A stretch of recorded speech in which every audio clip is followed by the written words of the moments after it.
उस्मान गनी साहब ने आज ये मोहल्ले को जमा करके ये बुजुर्गों की सरपरस्ती हासिल करते हुए ये नौजवानों की फौज खड़े करके जायजे के अंदर अभी 1 नंबर पे पहुंच गए। इस तरीके से मैं शहर की नुमाइंदगी करता हूँ। मैं इलेक्शन लड़ता हूँ, हार गया जीता ये अलग बात, लेकिन कौम के लिए, हमारे शहर के लिए, इस शहर के मुस्तकबिल के लिए, इस शहर को बचाने के लिए जिस तरीके से मैं लड़ाई लड़ता हूँ आप लोग के सामने है।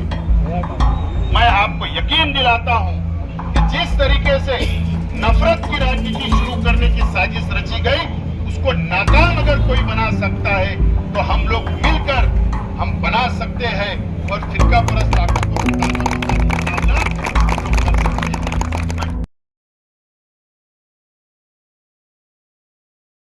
राजनीति, आंदोलन, किसान, करप्शन, गरीबी, इन सभी मुद्दों पर आवाज उठाएगा अब तक न्यूज इंडिया। सत्ता के आगे जब भी सवाल कमजोर पड़ने लग जाए तो सवाल उठाने पड़ते हैं। बोल के लब आजाद है तेरे, बोल के सच जिंदा है अब तक। असेंबली के इलेक्शन के बाद मालेगांव शहर को बदनाम करने के लिए बांग्लादेशी और रोहिंग्या के नाम से बदनाम किया गया। मुसलमानों पर यह इल्जाम लगा इस शहर के कि ये बांग्लादेशियों को पनाह देते हैं, ये रोहिंग्या को पनाह देते हैं, इस तरीके का इल्जाम लगा और एसआईटी हुकूमत महाराष्ट्र ने बनाई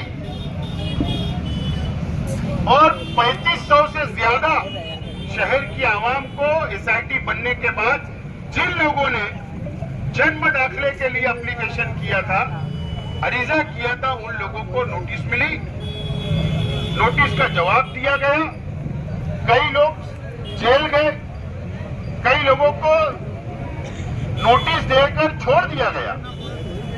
और कल आप लोगों ने सुना होगा कि 22 लोगों की जमानत की नामंजूर किया गया। ये तमाम ही चीजें मैं इसलिए बोल रहा हूं कि आज जरूरी हो चुका है कि हमारा जन्म दाखिला होना चाहिए, जरूरी हो चुका है कि आधार कार्ड हमारा सही होना चाहिए, हमारा पैन कार्ड जरूरी बनना चाहिए। हर सरकारी दस्तावेज जो होता है, सरकारी आईडी प्रूफ जो होता है, वो आज हमारी अपनी जरूरत बन चुकी है। एनआरसी के वक्त जब हुकूमत देश की हुकूमत ने, मुल्क की हुकूमत ने एनआरसी लागू किया, उस वक्त हम लोग घबरा कर जल्दबाजी के अंदर हम लोगों ने जन्म दाखिले बना लिए, एजेंट मार्फत बना लिए, वकील मार्फत बना लिए और जल्दबाजी में गलत डॉक्यूमेंट लगाकर, गलत सबूत लगाकर हम लोगों के पेपर बन गए, जन्म दाखिले बन गए। उसका नतीजा ये हुआ कि आज एसआईटी बनी। एसआईटी बनने के बाद हमारे पर इल्जाम आया, कई लोग आज भी सलाखों के पीछे हैं, कई लोग को जमानत मिली, कई लोग नोटिस के ऊपर छोड़ दिए गए। आज जरूरत है इस बस्ती के अंदर, इस शहर के अंदर अच्छी रहनुमाई करने की। आज जरूरत है हर मुसलमान एक मुसलमान भाई को सही रहनुमाई करे, उसकी मदद करे। आज ये शहर की जरूरत बन चुकी है। मैं उस्मान गनी साहब को मुबारकबाद देता हूं और ऑनलाइन सेंटर आप जो चला रहे हो वो सही रहनुमाई करिए। 1 दिन की बजाय 2 दिन आप लें, 2 दिन की बजाय 4 दिन आप लें, लेकिन गरीब की रहनुमाई करें। उनका पेपर नहीं होगा उसको बनाने की कोशिश करें कानूनी तौर पर, और 1 नंबर में तमाम ही काम यहां पर किए जाए, ये मैं मशवरा देता हूं। आवाम नाराज जरूर होती है, अगर उसका वो आपके सेंटर पे आएगी तो वो चाहती है कि 1 घंटे में काम हो जाए, आज काम हो जाए। उनको समझाए कि नहीं, आपका ये पेपर गलत है, आपके पास ये पेपर नहीं है, आप उनकी रहनुमाई करें, उनको समझाएं। 1 हफ्ता लगेगा चलेगा, 1 महीना लगेगा चलेगा, लेकिन उनको कानूनी तौर पर हम लोगों को मदद करना, उनको समझाना है आज मैं आप लोगों से अपील करता हूं कि ये रहनुमाई करने का काम आप लोग करेंगे। दोस्तों और साथियों, आज जिस इलाके के अंदर ये प्रोग्राम हो रहा है, ये रमजानपुरा से मशहूर है इस इलाका। पहले एक जमाने के अंदर 2002 से पहले यहां पर ग्राम पंचायत के अंदर हम लोग थे। दयाना ग्राम पंचायत, यहां पर इलेक्शन ग्राम पंचायत का होता था, देहात का होता था। कई उस वक्त के सोशल वर्कर ग्राम पंचायत के मेंबर बना करते थे। 2002 के बाद कॉरपोरेशन के अंदर हम लोग दाखिल हुए, कॉरपोरेशन के अंदर शामिल हो गए। उसके बाद के इलेक्शन होते रहे। उस वक्त की बात और आज के अंदर जमीन और आसमान का फर्क। मैं सिर्फ वार्ड नंबर पुराने 3 की बात नहीं कर रहा हूं, या मैं वार्ड नंबर 2 की बात नहीं कर रहा हूं, मैं ये तमाम एक पूरे इलाके की बात कर रहा हूं। क्या आप लोगों को पीछे रखने के लिए मैं जिम्मेदारी से बोलता हूं, आज मेरी बात आप नोट कर लो।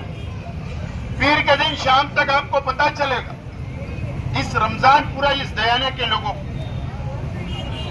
कि इस इलाके को और पिछड़ा करने के लिए और पीछे रखने के लिए एक बड़ी साजिश ने काम कर चुका है। अब यहां पर नफरत की सियासत शुरू होगी, चाहे वार्ड नंबर 4 हो, वार्ड नंबर 3 हो या वार्ड नंबर 2। इस इलाके को सामने रखकर नफरत की राजनीति शुरू हो गई है। आपको पीर के दिन 13 तारीख की शाम तक आपको खबर आई कि किस तरीके से नफरत की सियासत शुरू की गई, कैसी साजिश रची गई। उसके ऊपर तफसील वक्त पड़ने पर मैं प्रेस कॉन्फ्रेंस लेकर बोलूंगा।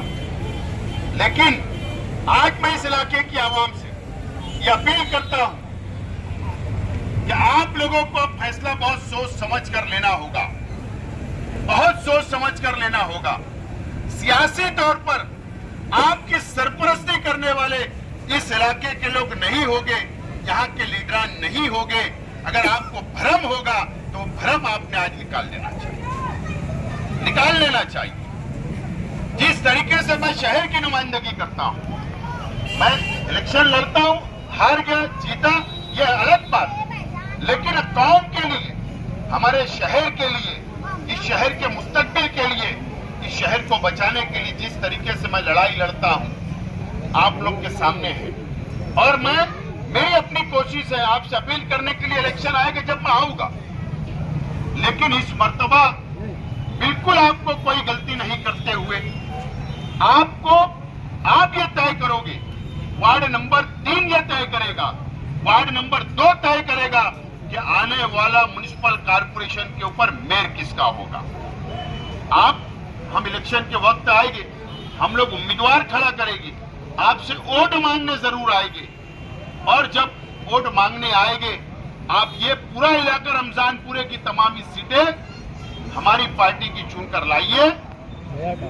मैं आपको यकीन दिलाता हूं कि जिस तरीके से नफरत की राजनीति शुरू करने की साजिश रची गई, उसको नाकाम अगर कोई बना सकता है तो हम लोग मिलकर हम बना सकते हैं, और फिरका परस्त ताकतों का मुकाबला हम लोग कर सकते हैं।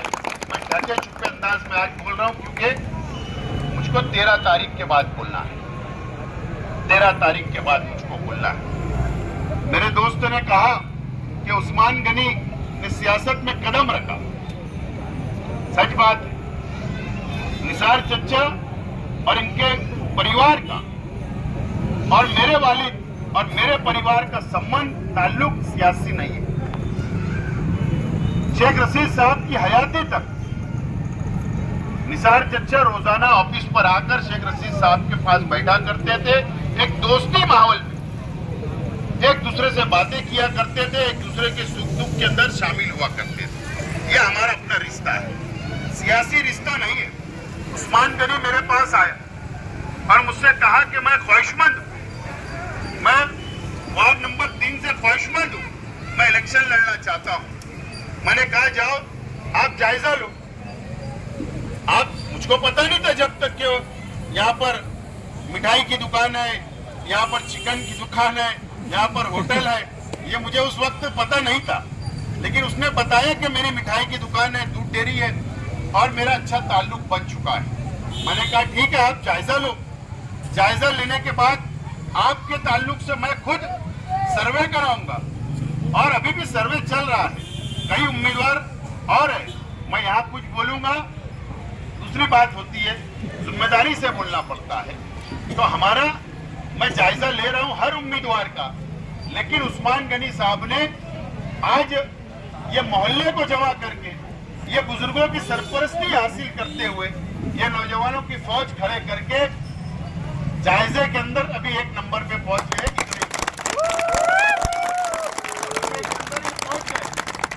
और हम लोग जब भी मैं टिकट फाइनल करूंगा तो वार्ड की आवाम को, जिम्मेदारान को एतमाद मिलूंगा और उसके बाद हम लोग पूरा जायजा लेने के बाद हम लोग जिम्मेदारी, कई लोगों को जिम्मेदारी सौंपेंगे कि आपको ये फाइनल को चुन कर लाना है। ये मैं आज वादा करता हूं।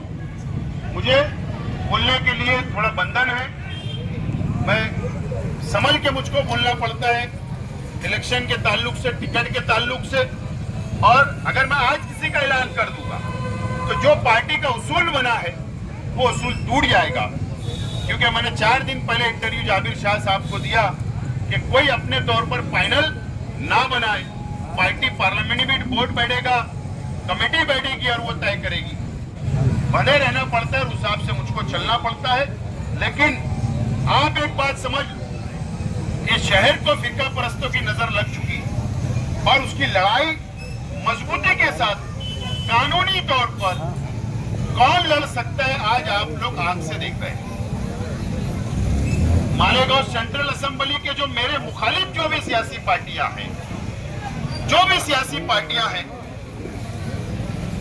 वो किसके साथ बैठकर कैसे मजा ले रहे हैं सरकार का, कारपोरेशन को कैसे इस्तेमाल किया जा रहा है, आप लोग अच्छी तरीके से जानते हैं। ये तमाम ही चीज का जायजा लेना है और हम लोगों को ये इलेक्शन को, ये शहर का इलेक्शन, ये शहर को बचाने का इलेक्शन होगा।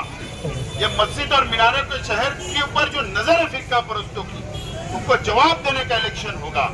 और आप लोगों को समझदारी से, नौजवानों को ये इलेक्शन के अंदर फैसला करना है।